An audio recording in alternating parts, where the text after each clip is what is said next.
നമസ്തേ, ഞാൻ doctor Gayathri, medical oncologist. പലപ്പോഴും cancer രോഗികൾ മോശപ്പെട്ട ഒരു അവസ്ഥയിലേക്ക് മാറിയേക്കാം. പലപ്പോഴും ചിലപ്പോൾ ട്രീറ്റ്മെന്റിന് റെസ്പോണ്ട് ചെയ്യണമെന്നില്ല.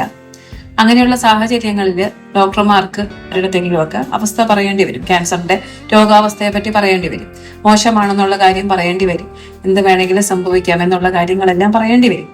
ഇങ്ങനെ വരുമ്പോൾ അവര് അത് എല്ലാവരെയും അറിയിക്കും. അതായത് ഈ ബാക്കിയുള്ള ബന്ധുക്കൾ ആ സമയത്ത് എല്ലാവരും ക്യാൻസർ രോഗിയെ കാണാനായിട്ട് വരും. അടുപ്പമുള്ള ആൾക്കാരായിരിക്കാം, അല്ലെങ്കിൽ വെറുതെ രക്തബന്ധം മാത്രമുള്ള ആൾക്കാരായിരിക്കാം, വെറുതെ ഒരു ചടങ്ങിന് വേണ്ടി വന്ന് കാണുന്നവരായിരിക്കാം. ഇവരെല്ലാം ആശുപത്രിയിലേക്ക് തള്ളി എല്ലാവരും കൂടെ ചുറ്റും രോഗിയുടെ കിടക്കയ്ക്ക് ചുറ്റും നിൽക്കും.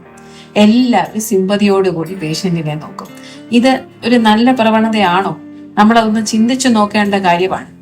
അത് രോഗിക്ക് കൂടുതൽ മോശമായിട്ടാണ് അത് ബാധിക്കുക എന്നുള്ളതാണ് എൻ്റെ അഭിപ്രായം.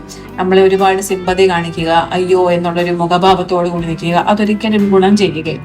അപ്പോൾ എൻ്റെ ഒരു സജഷൻ എന്ന് പറഞ്ഞാൽ, എല്ലാവരും കാണാൻ പോവുക, പക്ഷെ 1-2 ആൾക്കാരായിട്ട്.